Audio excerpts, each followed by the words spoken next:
Welcome back to Y'all Hate Sports, Part 6, Benchwarmers and Bad Coaches. You know, no matter how many shots we make, we never forget the feeling of never hitting those shots before. No matter how many sets we do, we never forget the feeling of feeling overweight or fat. No matter how much alcohol touches our lips, we never forget the one that got away. And no matter how many wins we get, we never forget the feeling of losing. We as humans hold on to what is recognizable, all right? Whether that recognition is detrimental or comfortable, it's what we know, and we're scared of the unknown. Come here. All right, sit down. Let me talk to you about it. It's the reason why coaches like Doc Rivers, Buck Showalter, Mike McCarthy, John Tortorella all get second and third chances in their leagues. The same applies for league benchwarmers as well. To define them in my own words, a bad coach is someone that has been bounced around the league they coached in, looking to help whatever team deems they are suitable for. The same risk you would take by hiring a head coach with no prior coaching experience is the same one you would take by hiring a head coach that does have head coach experience but has failed before. Benchwarmers are the players of the league that are in a similar spot.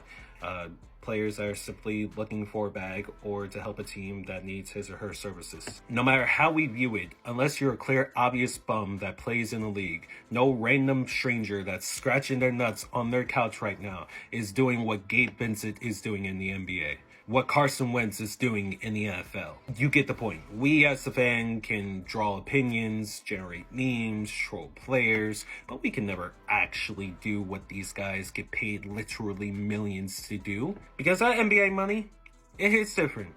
You know, that soccer money in any soccer league, yeah, that hits different too. MLB money, that hits different. The pressure to succeed in a society that is so heavily incorporated with social media nowadays makes, some people simply crack under pressure.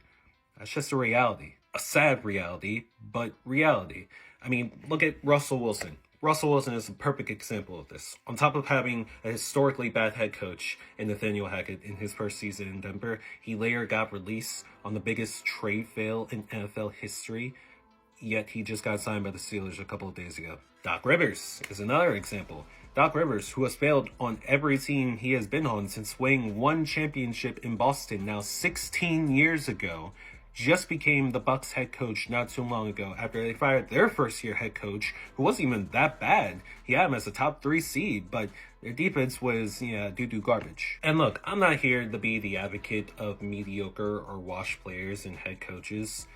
I'm simply here to say that these guys know a lot more than Jello on the We Hate Sports podcast knows. And I feel like players try to give a perspective of that when they can, because to do what they do on a global competitive scale, that is hard, y'all. As you get older, you become wiser with your choices in what you like and dislike. I think it's the reason kids constantly disrespect a guy like Cam Newton. I mean, for goodness sake, Cam Newton is a former NFL MVP. Why in the world would anyone think that they could do what Cam does? Because he didn't perform up to expectations in New England during the COVID season? I mean, these guys are waking up at 3, 4 in the morning just to do 2 to 3 workouts a day.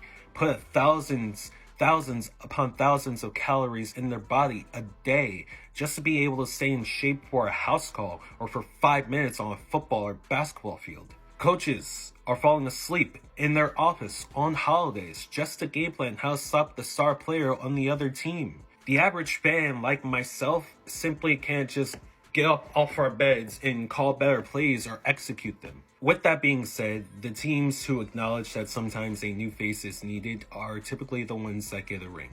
Like, you have to be a generational player or head coach to stay not only relevant, but win consistently over a long period of time. The elites find a way, the good ones stick around for a short time, but the benchwarmers and bad coaches, they learn to stick around like cockroaches and go crawling back when you need them. Meanwhile, they've been analyzing the league they play for on ESPN and Fox Sports, still making a lot more money than all of us combined. Overall, what are your thoughts on bad coaches and benchwarmers? I don't think a lot of people are going to accept this or even acknowledge it, but I think it's okay. to give these guys their credit sometimes. Like, you can compliment someone without, glazing the shit out of them. It's possible, guys. I know you can. A lot of y'all are haters. I don't think even then y'all are willing to admit that. But you are. Anyways, my name is Billy Cameron. I'll see y'all in the next part of Y'all Hate Sports.